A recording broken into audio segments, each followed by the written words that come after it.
Ulishawahi kuwa na mwanamke ambaye mwanzoni alikufa na kupona kwa ajili yako, lakini ghafla akaanza kukukwepa, akawa mzito kujibu meseji na hisia zake zikafa? Sio kwamba amepata mtu mwingine, kuna makosa ya kisaikolojia unayoyafanya. Leo nakupa makosa 5. Namba 4 ndiyo inaua mahusiano mengi ndani ya wiki chache tu, hata kama alikupenda kiasi gani. Baki hapo hapo. Kosa la kwanza, kupatikana muda wote. The over availability trap. Kosa la kwanza ambalo wanaume wengi wanafanya kwa jina la kuonyesha upendo ni kupatikana 100%. Akikutumia meseji sekunde hii, unajibu sekunde hiyo hiyo. Akisema tuonane saa 8, unaahirisha ratiba zako zote ili ukutane naye. Kisaikolojia unafikiri unamfurahisha, lakini ukweli ni kwamba unashusha thamani yako kwa kasi ya ajabu. Kuna kanuni ya kiuchumi inaitwa kanuni ya uhaba, law of scarcity. Kitu chochote kinachopatikana kirahisi na muda wote, thamani yake inashuka. Dhahabu ina thamani kwa sababu ni ngumu kuipata. Mwanamke anahitaji nafasi ya kukumisi. Anahitaji kujiuliza, hivi sasa anafanya nini? Unapokuwa na maisha yako, ratiba zako na mambo ya msingi unayoyafuatilia zaidi yake, unatengeneza siri, mystery. Wanawake kiasili wanavutiwa na mwanamume ambaye ana ulimwengu wake, ambaye sio rahisi kumkamata muda wote. Anza kumpa zawadi ya kutokuwepo kwako. Acha simu yako pembeni, fanya kazi zako. Akikutafuta, mwambie niko busy kidogo nakamilisha mradi, nitakutafuta jioni. Hilo neno peke yake linaamsha hisia za mvuto zaidi kuliko kumwongelesha mfululizo. Kosa la pili, kutafuta uthibitisho na ruhusa. Seeking validation and the nice guy syndrome. Huyu ni yule mwanamume ambaye anataka kuhakikishiwa kila wakati kwamba anapendwa.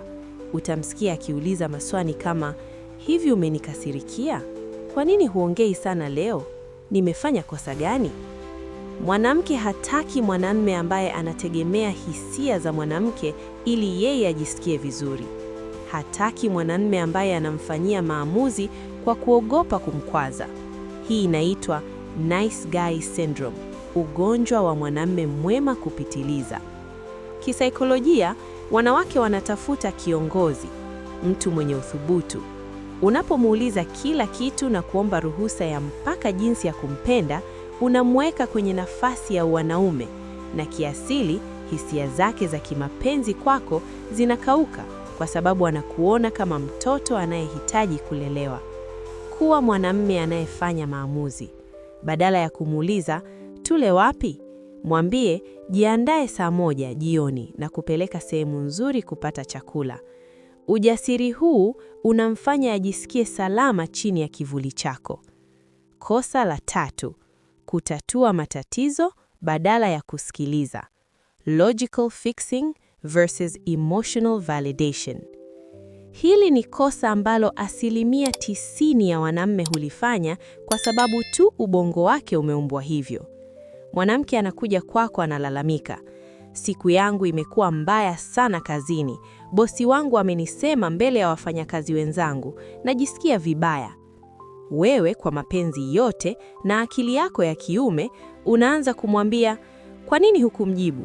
Kesho ukienda fanya hivi na hivi, au andika barua ya kujiuzulu.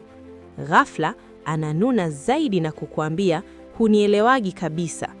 Wewe unabaki unashangaa, nimemkosea nini huyu? Akili ya mwanamke inaendeshwa na hisia, emotions, wakati yako inaendeshwa na mantiki, logic. Unapokueleza changamoto zake za kihisia, hatafuti suluhisho. Anatafuta muungano, connection. Anataka kusikilizwa na kueleweka. Ukianza kumpa mipango ya jinsi ya kutatua tatizo, unamfanya ajisikie mjinga.